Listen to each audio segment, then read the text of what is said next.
Si vous n'avez toujours rien compris au triangle d'exposition ISO, vitesse, ouverture, eh bien aujourd'hui c'est votre jour de chance. Vous allez non seulement apprendre à manipuler ces paramètres ultra importants lorsqu'on se lance dans la photo, en plus de ça vous allez comprendre pourquoi les bons photographes sont de bons buveurs.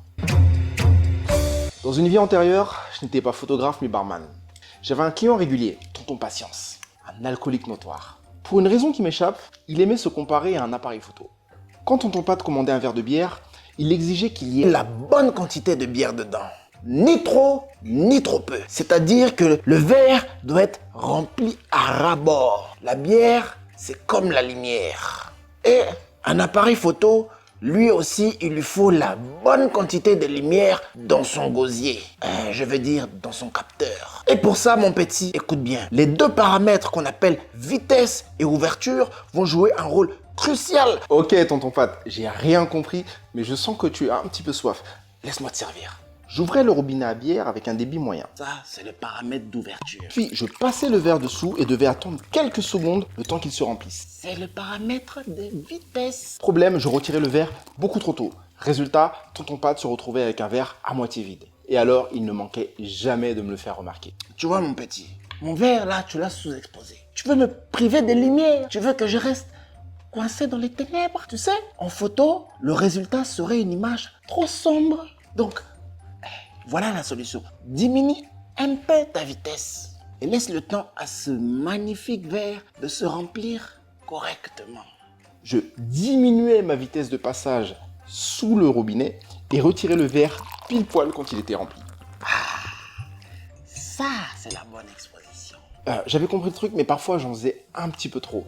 Il m'est arrivé de trop diminuer la vitesse. Je restais alors là à rêvasser de longues secondes avec le verre sous le robinet et à tel point qu'à un moment donné, il finissait par déborder. Et là, Tonton Pat, il n'était pas du tout content. Ça, mon petit, ça s'appelle du gaspillage. Tu as surexposé mon verre. Tu te rends compte ce qui se passerait si on prenait une photo dans ces conditions? L'image qui en résulterait serait toute blanche, cramée de partout. Donc, concentre-toi un peu. Le métier rentrait, mais difficilement. Un jour, je me suis dit que le meilleur moyen d'éviter de faire déborder le verre de Tonton Pat était d'y aller tout en douceur. J'allais alors jouer sur le deuxième paramètre qui est l'ouverture. En ayant une petite ouverture du robinet, eh bien on allait avoir un faible débit de bière qui allait en couler. Ce qui me laisserait le temps eh bien, de le remplir tout en douceur, lentement mais sûrement. Alors, Tonton Pat n'avait pas l'air entièrement satisfait. Mon petit, c'est pas mal, mais un petit détail me rend chafouin. Mais Tonton Pat, je comprends pas. Le verre est rempli, rien n'a débordé, l'exposition est parfaite. Qu'est-ce qui va pas? La mousse. Quoi la mousse? Il y en a même pas. Eh bien, justement, moi j'aime qu'il y ait un petit peu de mousse qui vienne me chatouiller la moustache. L'équivalent en photo, c'est le flou d'arrière-plan. Pour avoir du flou d'arrière-plan, il faut une grande ouverture, donc un grand débit de bière. Évidemment, tu vas devoir garder le verre un peu moins longtemps sous le robinet, sinon il va très rapidement déborder. Bon, je pense que tu as compris, tu n'es pas si bête que ça. Je venais de comprendre une chose super importante. On pouvait obtenir la même exposition, mais de deux manières différentes. Et ça aurait un impact sur le résultat. Merci pour cette leçon, Tonton Pat. Vraiment. Ça te fera quand même 3 € pour ta bière. Ok, tu m'emmènes une deuxième.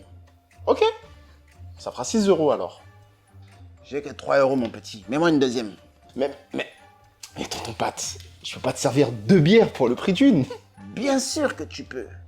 Est-ce que je t'ai parlé du dernier paramètre d'exposition qu'on appelle la sensibilité ISO? La quoi? C'est quoi ce truc encore? C'est mon joker, c'est mon paramètre magique. C'est celui que je ne dégaine qu'en dernier recours, quand c'est la Hess. Quand je suis en Hess de lumière, le paramètre ISO consiste à multiplier par 2 ou par 3 ou même par 10 le peu de lumière que j'ai à ma disposition. Bien sûr, il ne faut pas en abuser parce que ça change un peu le goût de la bière. Dans le monde réel, quand je n'ai pas de quoi me payer un deuxième verre de bière, eh bien, je peux invoquer le paramètre ISO x2 à partir de 19 verres pile. Ce qui correspond en fait Au début de l'happy hour. Allez mon petit, tu m'envoies une deuxième blonde R n'en parle plus. À la tienne.